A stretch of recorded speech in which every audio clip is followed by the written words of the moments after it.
Mesa de debates. Oferecimento Unimed.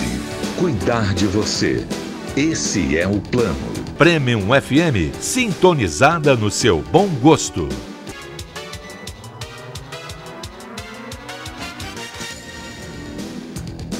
Olá, hoje é terça-feira, dia 3 de julho. Está começando mais uma mesa de debates aqui pela TV Juiz de Fora. Para a gente é sempre um prazer estar com você e na sua casa. Já te faço um convite para a gente ficar junto hoje até meio-dia. Hoje a gente conversa sobre a decisão polêmica tomada pelo presidente dos Estados Unidos, Donald Trump, que por meio da política de tolerância zero de imigração decidiu separar as crianças dos pais. A gente vai falar também sobre a política de imigração aqui do Brasil. Agora eu apresento para vocês os debatedores do nosso programa de hoje. Bom dia, Zé. Tudo bem? Bom dia, Caio. Tudo bem? Bom dia, ilustre colega de bancada, e o Cirilo, meu companheiro do Rotary. Bom dia, professor. Bom dia, Zé. Bom dia, ilustres convidadas. Bom dia, senhores telespectadores. Bom dia, senhoras telespectadoras. Novamente, parabéns, Caio, para você, para a produção. Um tema tão polêmico, né? Tão importante, né? Porque hoje o planeta tem o fluxo migratório, né? Vai para um lado e tem um fluxo também, é o contrário. Então, um assunto que interessa os telespectadores de um modo geral, porque hoje, né, o mundo está globalizado, mas tem algumas cautelas aí que tem que ser observadas para a pessoa não ter transtorno. Em vez de um sonho, vai acabar tendo um pesadelo. Parabéns aí à equipe toda por esse tema tão relevante, tão importante e tão atual. Muito obrigado, Zé. Bom dia, Cirilo. Bom dia, Caio. Bom dia, José Lúcio. Bom dia, telespectadores. É um prazer comparecer aqui e discutir um tema realmente bastante atual e contextualizado com a realidade que está impactando a muita gente, principalmente agora com essa polêmica toda no Hemisfério Norte. É verdade. Eu fico muito feliz de não ter que esperar até sexta-feira para te receber aqui na mesa. Obrigado, viu? Obrigado a você. Agora eu apresento os convidados do nosso programa de hoje. A gente recebe a presidente da Comissão de Direito Internacional da OAB, JF, Paula Infante. Bom dia. Bom dia. É um prazer te receber. Muito obrigado. Prazer estar aqui, agradeço pelo convite. Bem-vindo. A gente recebe também a mestra em Educação, Débora Ricardo. Bom dia. Bom dia, é um prazer estar com todos vocês aqui. Um tema tão interessante, tão atual quanto esse que nós vamos tratar hoje. Prazer é nosso. E também o nosso outro convidado que já é conhecido da casa, o cientista político Orlando Lira. Bom dia. Bom dia, Caio. Bom dia a todos da mesa. Muito obrigado mais uma vez. Bom dia, telespectadores. E da TVE não se poderia esperar outra coisa senão boa informação de qualidade. Obrigado. Muito obrigado, viu? Bom, o que motivou essa discussão toda ao redor do mundo foi o fato de que as crianças eram separadas dos pais ou tutores que tentavam entrar ilegalmente nos Estados Unidos. Depois de muitas críticas que o presidente recebeu ao redor do mundo, no dia 20 do mês passado, ele assinou uma ordem executiva para evitar a separação das famílias. Mas antes disso, né, toda a confusão e a imagem já tinha sido montada. Eu queria começar com a Paula, para que você explicasse para a gente o que representava essa política. Bom dia. Então, o aspecto legal dessa política é o seguinte: a lei de imigração nos Estados Unidos tem um histórico, né, de ser muito rígida, antes até do governo Trump. E o que o Trump fez foi colocar uma rigidez maior nessa lei e decidiu processar criminalmente todo e qualquer imigrante que entrasse ilegalmente em território americano. E aí, o que acontecia? Esses imigrantes entravam em território americano e eram levados para prisões e serem processados criminalmente. E as crianças não podiam ir para as mesmas prisões que os pais. Então, elas começaram a ser levadas para os abrigos. E isso causou uma polêmica muito grande por essa separação. Normalmente, as crianças eram levadas para abrigos em outros estados, longe das prisões que estavam os pais. E, antigamente, os imigrantes que entravam não eram todos que eram processados. Havia, assim, uma certa... Não havia tanta rigidez. Eles podiam até pedir refúgio nos Estados Unidos. Havia algumas exceções. Então, quando começou essa política do Donald Trump de colocar mais rigidez nessa lei, aumentou demais o número de crianças separadas das famílias. Então, antes, antes as crianças só podiam ficar até 20 dias nos abrigos. E aí os advogados entravam com um pedido de liminar e conseguiam soltar os pais com base nisso, porque não tinha para quem entregar as crianças se os pais estavam presos e elas podiam ficar só 20 dias. E o governo Trump começou a colocar uma rigidez maior nisso. E agora, depois dessa polêmica toda que gerou um afastamento de muitas crianças dos pais, ele voltou atrás e deu um novo decreto que vai permitir prisões especiais para esses imigrantes ilegais que serão levados para essas prisões e poderão ficar lá junto com os filhos detidos enquanto corre o processo de imigração. É uma situação muito delicada, muito polêmica. Sim. E triste a gente ver esse cenário, entendeu? Porque eu acho que a pessoa, a maioria pelo menos, está indo na busca de um sonho em trabalhar, né? Ter oportunidade de emprego, de reconhecimento, de cidadania, e num Estado que tenha garantido os direitos civis. E o que se vê é que se torna um pesadelo. A pessoa vai lá como na busca do emprego e consegue uma vaga na prisão ou uma vaga no centro de detenção. Pega, separa uma criança num país totalmente estranho. Eu estive pesquisando e lendo a respeito disso, eu vi crianças que morreram por falta de atenção à saúde dela. Não tinha, às vezes, nem água para beber. Tinha necessidade de fazer um tratamento médico e não permitia fazer o tratamento médico. E que eu observo que a maioria dessas pessoas são indocumentadas, né? Não tem documentos. Então, eu acho que a burocracia ainda é muito grande. O planeta é nosso. Eles ficam colocando muro, ficam colocando cerca, ficam colocando entraves burocráticos e atazanando a vida das pessoas que querem viver em paz, que querem viver com liberdade, que querem trabalhar. Então é uma coisa muito séria, porque eu acho que a burocracia é muito grande, se envolve burocracia. Ninguém quer ir lá para ficar no centro de detenção. Quer ir lá para um trabalho, ter uma oportunidade de trabalho, né?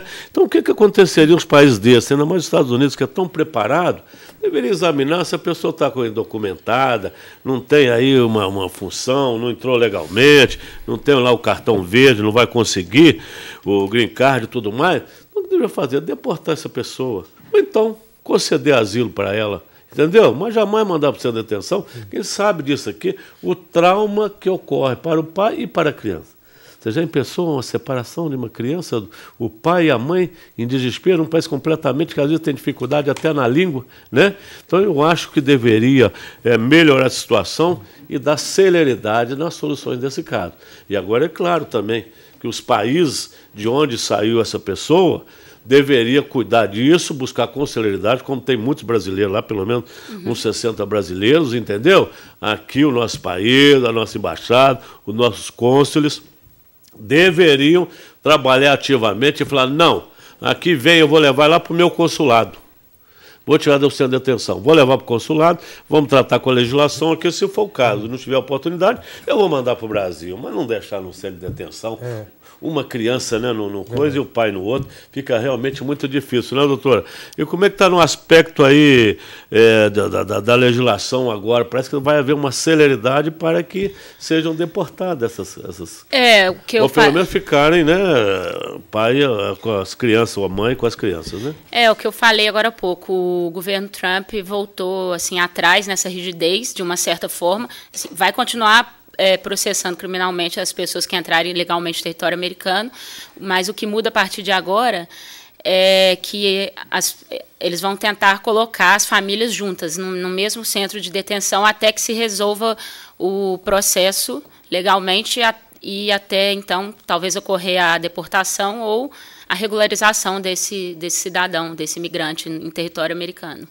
Eu gostaria de fazer uma intervenção aqui, porque me parece que, dada a gravidade do problema, como advogada e como advogado também, vocês estão muito cautelosos em qualificar o fenômeno que nós estamos vendo não só nos Estados Unidos, mas no mundo, pelo nome que eles realmente têm. É uma tática nazista de discriminação com fins eleitorais para as eleições agora de novembro, que contraria todos os tratados internacionais de direitos humanos, sobretudo os tratados do Acordo de Genebra. O problema da imigração é um problema que se confunde com a humanidade. O Brasil, todos os países do mundo, eles são frutos de imigração. Em Juiz de Fora nós temos a imigração alemã, nós temos a imigração italiana. Quem fundou a Universidade aqui a Universidade Federal foram os padres holandeses que vieram aqui em 1920. Os Estados Unidos precisam de pelo menos 2 milhões de imigrantes para poder manter a inflação no nível baixo, tá certo? Então, isso é uma tática de tolerância zero, que significa o seguinte: criminalizar problemas sociais. Esse é que é o grande problema. Políticas de tolerância zero no mundo todo, inclusive com relação ao crime, são políticas que geram mais violência, mais violação dos direitos básicos e dos direitos humanos. Então é preciso denunciar isso como é, e não colocar isso em termos de um problema burocrático. Não vai mudar nada esse decreto do Trump. As crianças, na prática, não estão sendo colocadas porque eles nem sabem onde estão, em primeiro lugar. Segundo, esses centros de detenção vão ser verdadeiras Guantánamos, que são aquela prisão de Cuba, onde fica os suspeitos de terrorismo que não tem a mínima garantia legal. E é mantido até hoje. Então, eles vão fazer mini Guantánamos, com a única diferença que, eventualmente, a mãe vai ficar acorrentada e o bebê vai ficar acorrentado também. Então, é preciso denunciar isso com muita força. E, sobretudo, denunciar a covardia do Itamaraty de não tomar uma atitude em relação a isso. Isso que é a grande covardia. Bom, a gente agora vai para o primeiro intervalo do nosso programa de hoje, mas daqui a pouco a gente volta para continuar, dar prosseguimento a essa discussão aqui na mesa de debates.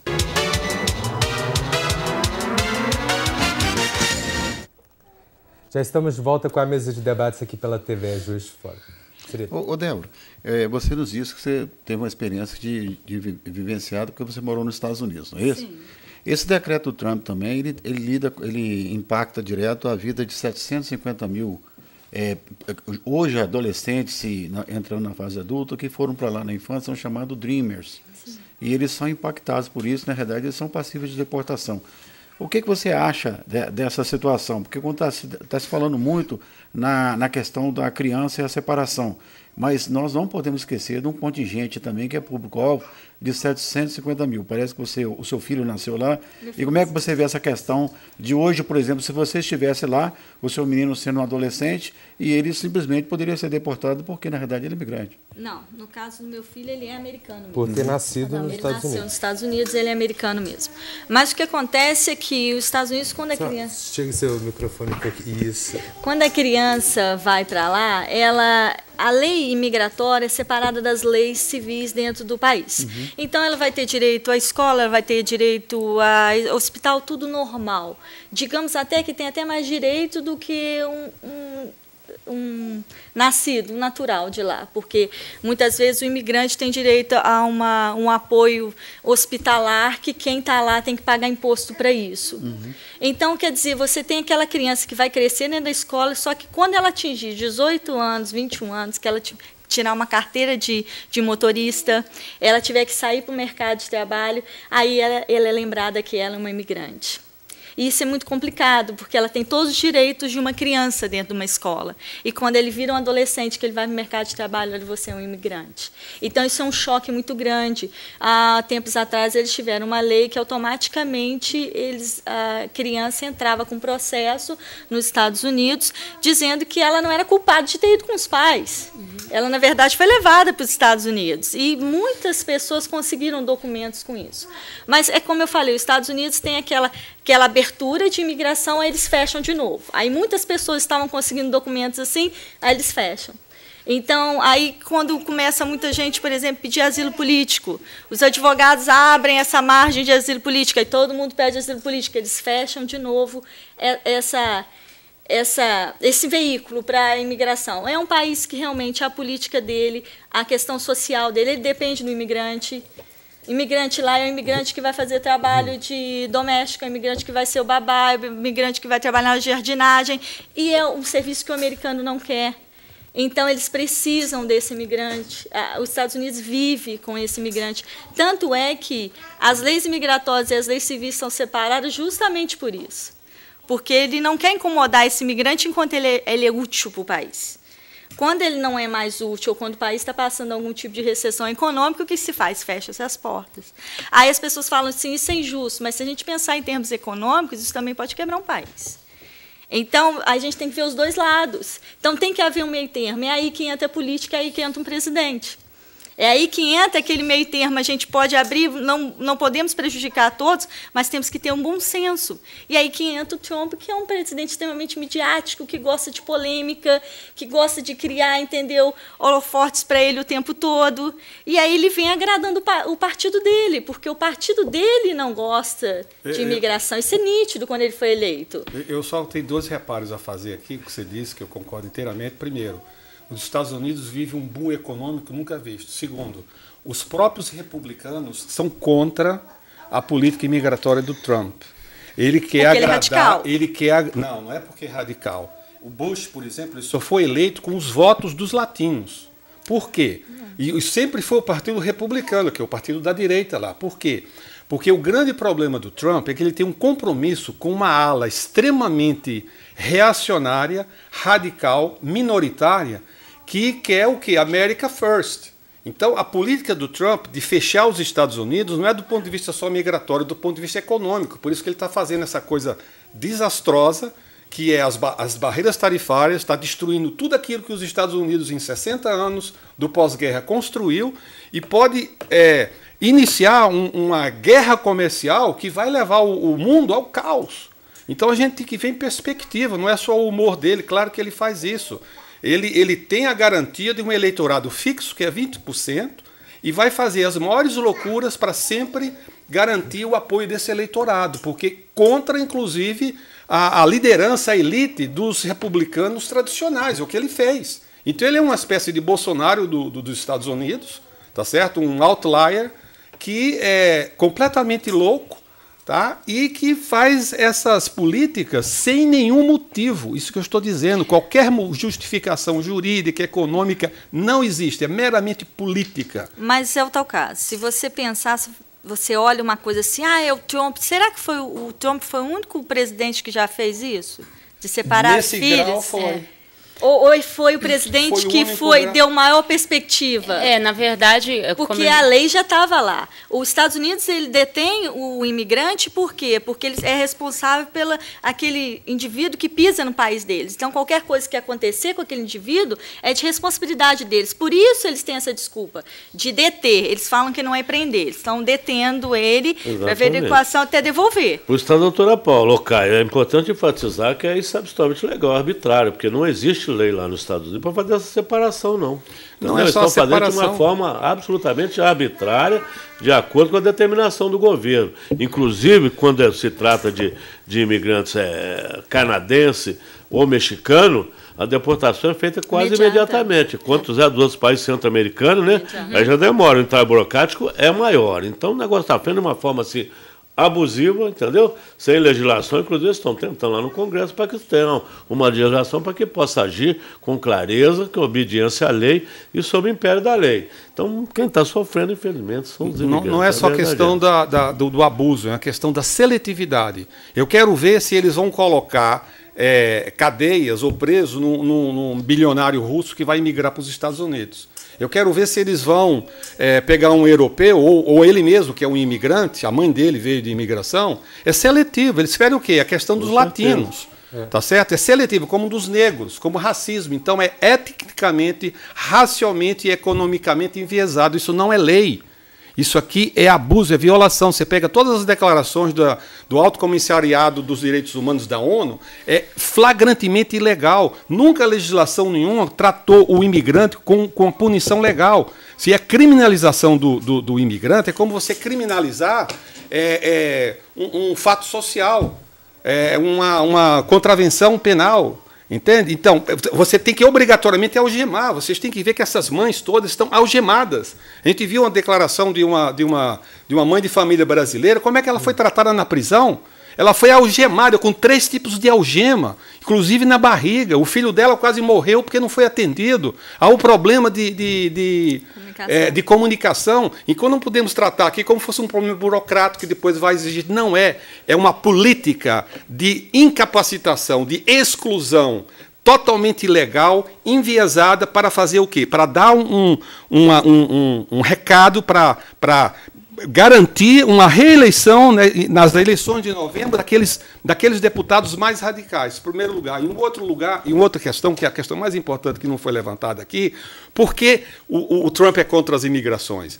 Porque eles sabem que a população americana, que se chama White WASP, White Anglo-Saxon and Protestant, tá certo? Anglo-saxão protestante, que é a base do Partido Republicano, ela está diminuindo. E quem é que populacionalmente está aumentando? Os latinos, que voltam para quê? Para os democratas. Então eles sabem que o futuro político dos Estados Unidos depende disso. E é por isso que eles fazem toda essa ofensiva em desconsideração com o direito. É para garantir os votos da maioria no Congresso e no Senado. Então, essa é a razão principal. É meramente política. Toda a questão jurídica... Mas aí eles esquecem uma coisa, que o imigrante, as pessoas têm muito na cabeça do imigrante e focam muito no imigrante ilegal. Mas os Estados Unidos tem muito imigrante legal e muito imigrante que faz parte da sociedade há anos e anos. Então, é um tiro arriscado, politicamente. É o que ele está fazendo. É algo arriscado. É algo bem polêmico. Bem polêmico e arriscado. Eu posso te fazer uma pergunta? O Cirilo tinha citado a respeito da possibilidade de outros imigrantes que já vivem nos Estados Unidos serem deportados. Eu queria saber como são os direitos dessas pessoas que já vivem nos Estados Unidos e se elas têm razão, motivos mesmo para viverem preocupadas com essa possível deportação. Tem sido uma questão bem polêmica também no governo Trump, porque no governo Obama foi muito falado nisso e no governo Obama foi dado a eles mais direitos, né, para tentar viver dignamente, né, tentar empregos, tentar estudos. E o governo Trump resolveu querer mandar as pessoas de volta para o país de onde elas vieram. Só que o problema é o seguinte, elas foram crianças para os Estados Unidos, elas não têm mais qualquer referência do país em que elas vieram. Então, como se fala em mandar essas pessoas para onde, né? De que forma? E aí tem sido uma grande discussão no Congresso americano, né? Eles têm feito acordos para tentar aprovar outras leis para dar uma certa proteção a esses Dreamers. Mas enquanto isso não ocorrer, pode ser uma preocupação mesmo para eles. Ô, Débora, eu gostaria de fazer uma pergunta a Débora, porque ela já teve essa experiência de imigração e viveu lá nos Estados Unidos. E me parece que o imigrante, ele gosta, ele precisa... A conquista maior dele lá é o Green Card, né? Dá para você explicar o que é o Green Card e quais são os requisitos para obter o Green Card? Na verdade, o Green Card vai vir primeiro como você entra no país, né? Já começa a facilitar a sua vida ali ou dificultar por esse caminho. Se você entra com visto de trabalho, com visto de estudante, você já tem mais facilidade. Se o americano ele tem uma coisa na cabeça, se você quebrou uma regra uma vez para ele, você já está errado. Então, você já entra mal para conseguir um green card se você quebrar uma dessas regras. Se você for como um turista, que é o que a maioria das pessoas fazem, e ficam mais tempo do que o necessário. Aí, para você conseguir isso, você tem que pedir o perdão.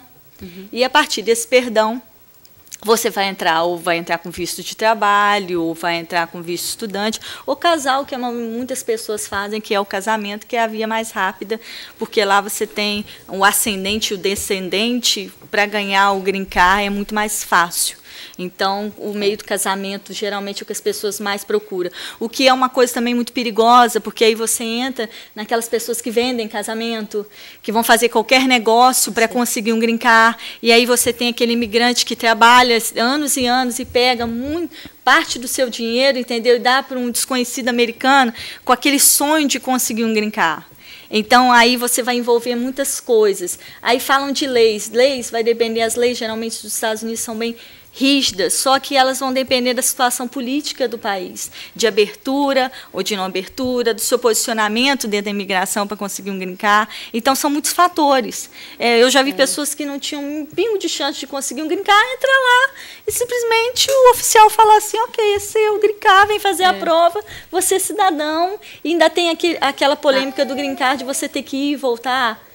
Entendeu? Tem um certo tempo, 2 anos ainda, para você conseguir ser cidadão. E o green card, até o green card, dependendo da situação política, ele não pode ser tirado. As pessoas acham que o green card... Não, enquanto você não tem sua cidadania, você não é cidadão, tudo pode acontecer. Porque politicamente até o green card pode ser tirado.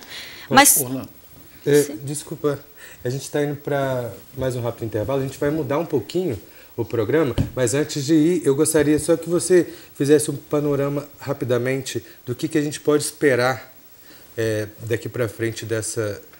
A gente tem que esperar o pior. O mundo está à beira de um colapso, tá certo? Não é só nos Estados Unidos. Hoje, o governo da Alemanha está para ser dividido, porque há um problema migratório lá, que inflado, artificial, e a própria União Europeia está em xeque. Porque o basilar da União Europeia é que não há fronteiras, que não há mais muros, depois da queda do Muro de Berlim. E, com essa questão da imigração, que é insuflada artificialmente, eles querem levantar barreiras e criar muros. Isso é o fim da União Europeia. Nos Estados Unidos, os Estados Unidos, American First, essa política vai fechar na fortaleza dos Estados Unidos e o resultado vai lançar uma onda de guerra comercial e daquilo que, em 1960, os políticos, os cientistas políticos historiadores chamavam de guerra de civilizações. Então, o nosso futuro realmente é muito sombrio, no Brasil e no mundo. Infelizmente. Bom, eu gostaria muito de agradecer a participação de vocês aqui na mesa, por todo o conhecimento que vocês trouxeram. A gente agora vai para mais um rápido intervalo. Já voltamos com a mesa de debates aqui pela TVE Juiz de Fora. Mesa de debates. Oferecimento Unimed. Cuidar de você. Esse é o plano. Premium FM, sintonizada no seu bom gosto.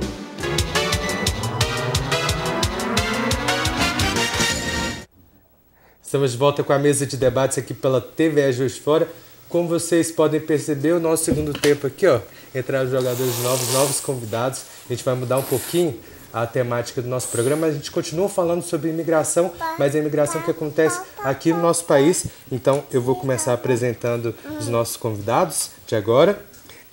Vou tentar acertar na pronúncia, eu já peço desculpas caso eu não consiga. A gente recebe a licenciada em Letras, Neirique Munhoz. Bom dia. Bom dia. Foi tudo bem? Acertei? Foi, certo. Prazer te receber. Você veio de onde? Eu venho da Venezuela, Mérida. Isso. Prazer, viu? Muito obrigado. A gente recebe também a Idânia Gonzalez, que é engenheira de sistema. Bom dia. Bom dia, é um prazer de estar com vocês aqui. Prazer é nosso e tem a nossa pequena convidada também, Larissa. Né? Brasileira? Brasileira também. Ah, que legal. Muito obrigado, viu, pela sua presença. Ela já quer falar, né? Ela quer falar.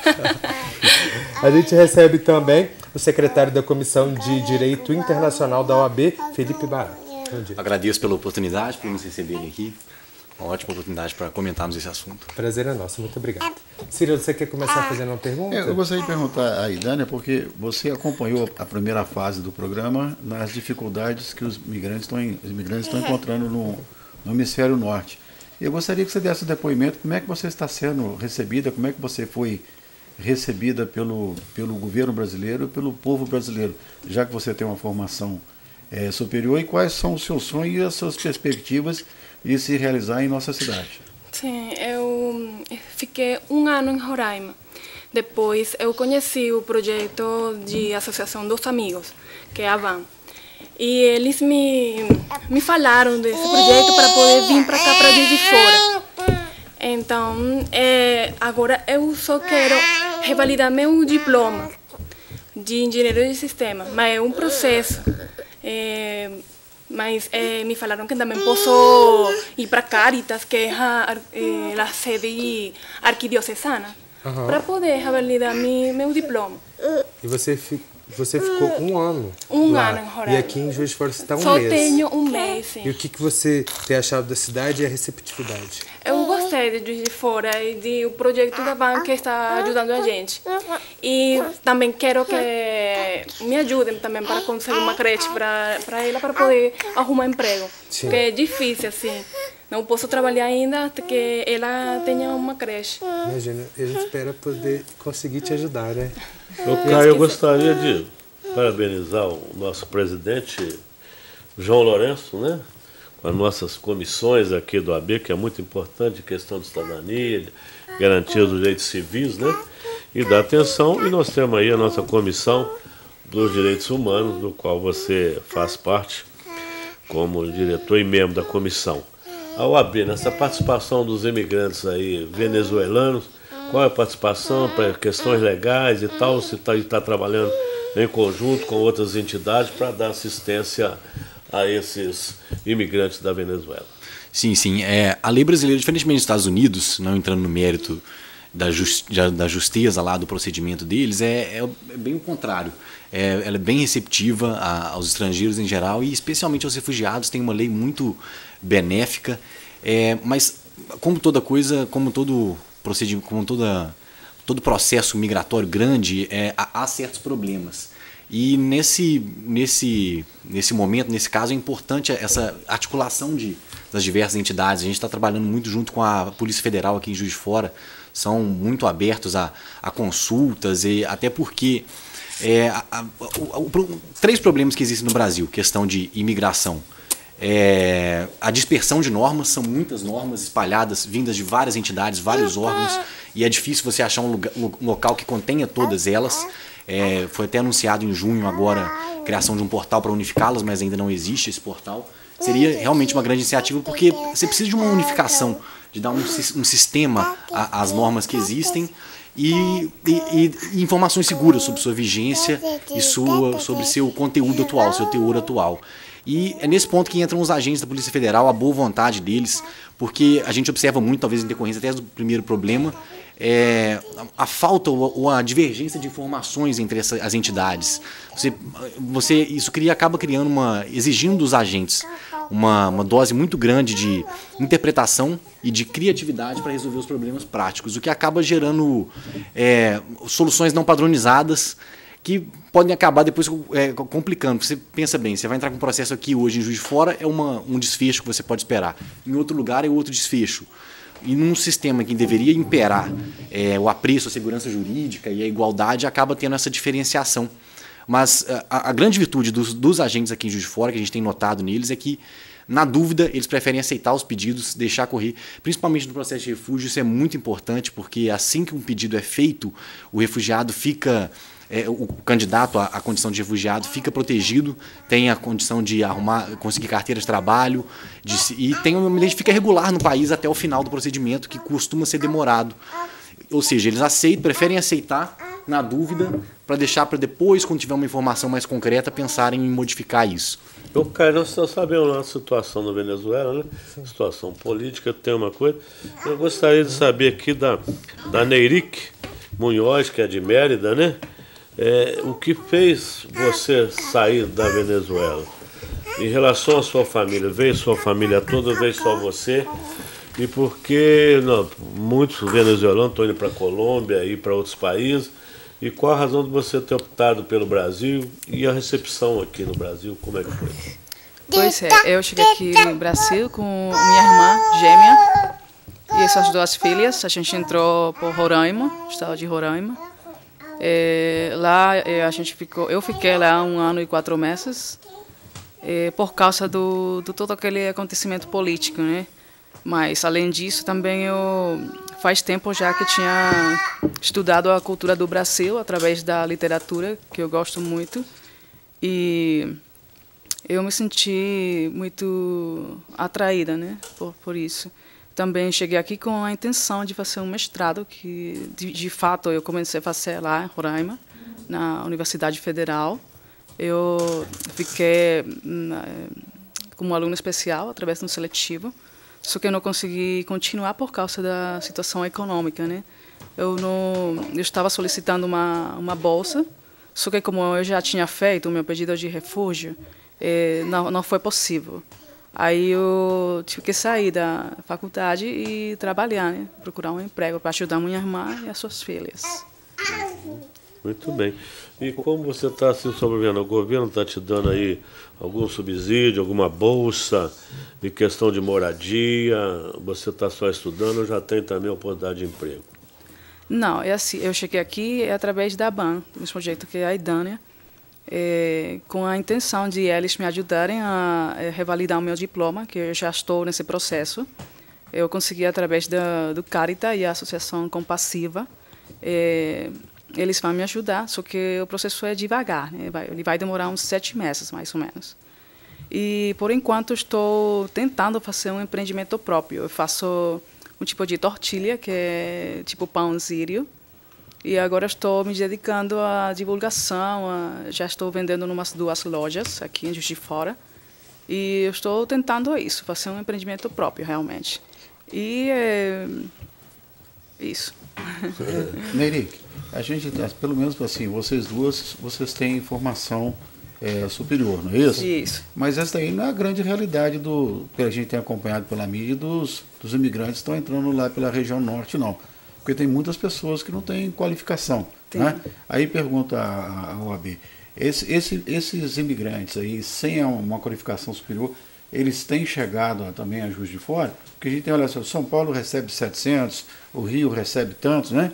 Eles têm vindo aqui para Juiz de Fora também. E o que vocês pretendem fazer, uma vez que eles não são pessoas qualificadas com vocês, para ajudar a inseri-los no mercado de trabalho? Porque, na realidade, acaba virando uma questão social. Não tem qualificação, não tem formação, e vem para cá, com o mercado nosso um pouco mais competitivo. O que vocês estão planejando e que tipo de ajuda vocês estão dando efetivamente nesse sentido? Porque Perfeito. É importante saber. Com certeza tem chegado, sim, imigrantes não qualificados, e a primeira coisa que a gente faz, quando, havendo os requisitos para o pedido de refúgio, nós pedimos esse refúgio para já regularizá-lo, deixá-lo regularizado enquanto o processo corre, e eles poderem conseguir a carteira de trabalho, que é uma coisa que eles vêm ávidos para conseguir, e tem tido uma acolhida muito boa aqui em Juiz de Fora. Não sei se foi a situação de vocês. Por exemplo, dos 10, mais ou menos, 13 primeiros refugiados que chegaram aqui da Venezuela, com poucos dias no Brasil, menos de uma semana já estavam empregados, trabalhando, 3 deles. E a acolhida tem sido muito boa, e quando eles não conseguem essa acolhida, quando tem dificuldade de conseguir emprego, nós arrumamos também, nós conversamos com conhecidos e tal, para tentar ver se conseguimos uma inserção das pessoas no mercado de trabalho. E tem acontecido, temos tido sucesso, conseguimos 2 agora recentemente, 2 ou 3 se não me engano. E exatamente, uma ou outra exigência descabida aparece, mas é difícil, acontece às vezes uma exigência documental, que é uma coisa que para eles é difícil, mas na maioria dos casos eles estão sendo muito bem servidos. Você está indo lá na Polícia Federal e tal, tem, né? Eu vou ter que te interromper. A gente vai ter que ir para o último intervalo agora. Desculpa, daqui a pouco deixa você terminar essa pergunta. A gente vai para o último intervalo, mas já voltamos com a mesa de debates aqui pela TVE.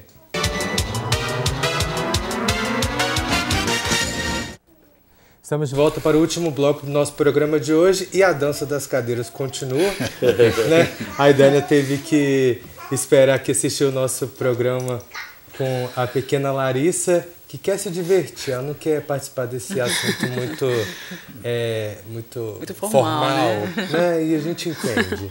Então a gente recebe novamente a Paula. Muito obrigado, viu, Paula? Obrigada. Dando continuidade, você ia fazer uma pergunta, Zé? Exatamente. Os colegas aí estão ligados, estão acompanhando de perto essas questões, né, do fluxo migratório.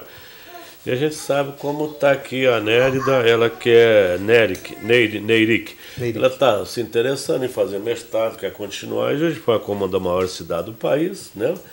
Tem universidade, tem outras faculdades particulares, então é realmente uma cidade atraente.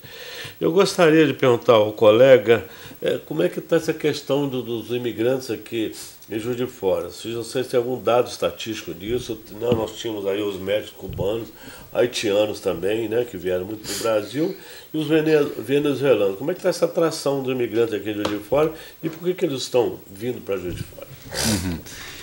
Olha, dados estatísticos nós não temos, nós acompanhamos só os imigrantes que nós recebemos mesmo, o fluxo, a gente notou um fluxo bem grande inicialmente, agora parece que vem novas pessoas sabendo das boas oportunidades, exatamente, aqui em Juiz de Fora a acolhida tem sido muito boa em todos esses aspectos, principalmente trabalhista, eles têm conseguido se inserir bastante, e a gente espera que o fluxo aumente ainda mais e a sociedade juiz-forana, honestamente, está preparada para acolhê-los.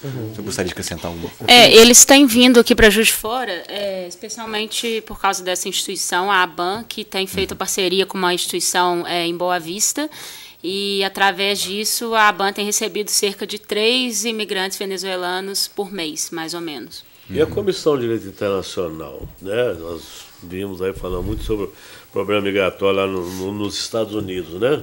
Condições ilegais, indocumentados, acaba deportando asilo ou vai para a prisão ou centro de detenção. Aqui em Juiz de Fora, vocês têm notícia de algum imigrante que tenha sido deportado, está em situação regular ou sempre estão em situação regular? Até agora não. Não, a situação realmente é difícil, na verdade, achar esses que entram nessas condições de refugiados, é difícil achá-los regulares.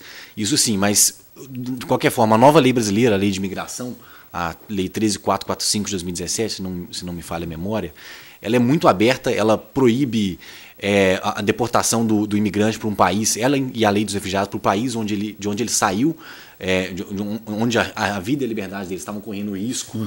Portanto, assim, chegam irregulares, mas se regularizam com o decorrer do tempo, porque a lei é muito aberta. A Polícia Federal aqui de Fora, ela dá para ter a condição de refugiado ou asilado, ela mesmo defere isso aqui de Fora ou depende de São Paulo do tempo? Depende, não. Ela só recebe os pedidos. Ela recebe os pedidos e envia, por exemplo, no caso de refugiados, é ao CONARE, o Comitê Nacional para os Refugiados. E fica esperando a decisão do CONARE. O CONARE depois vai fazer o seu procedimento, tem entrevista com o candidato ao refúgio e no final, deferindo tranquilo, faz o seu registro do imigrante aqui, do refugiado, na condição de refugiado, e indeferindo existe ainda um recurso para o ministro da Justiça em 15 dias.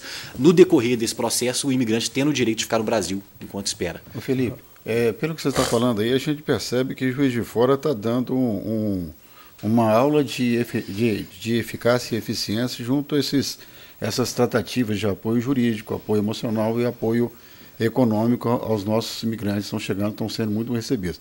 Mas, por outro lado, a gente também tem que pensar que nós estamos com mais de 40 crianças separadas por lá, e a única notícia que se tem é que uma senhora conseguiu encontrar com o filho nos Estados Unidos. Agora, existem mais de 40 que estão sendo assistidas. E como é que está esse acompanhamento lá? Você tem alguma notícia, alguma coisa que você poderia falar rapidamente para a gente? Vou deixar a Paula responder, que ela está mais inteirada deste assunto. Realmente aqui em Juiz de Fora a gente não consegue fazer um acompanhamento, né? Isso tem acontecido com o Ministério das Relações Exteriores em Brasília mesmo. Eu tenho 2 perguntas, nosso programa está chegando ao fim, né? Terminando no fim, infelizmente.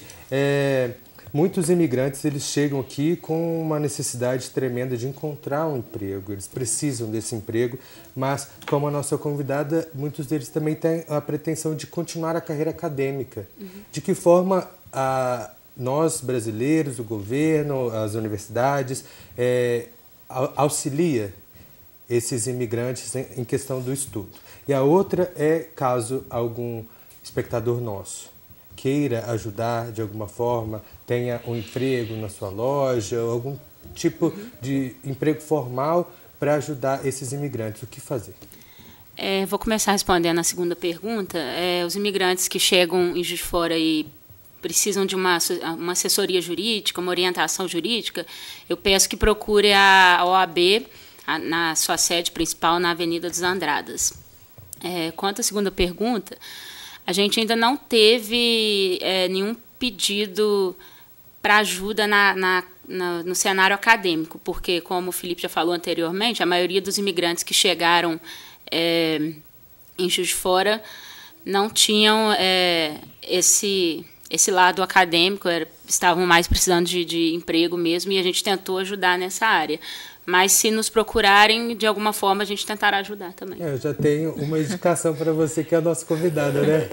Com certeza. O nosso programa chegou ao fim, mas eu gostaria muito de agradecer a participação de todos vocês, todo mundo que participou aqui da mesa hoje. Muito obrigado. A gente espera poder ajudar e fica feliz também por receber vocês. Sempre o imigrante chega com muita disposição para assumir, né, seja bem-vinda, a nacionalidade, trabalhar e de mais evidente. construir uma vida nova, né?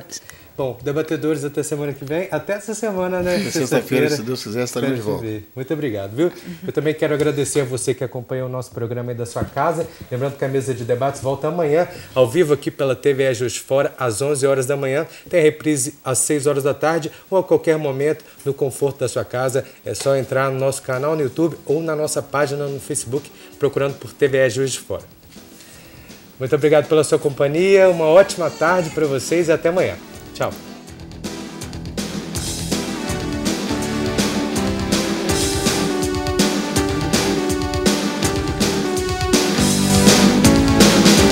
Mesa de debates. Oferecimento Unimed.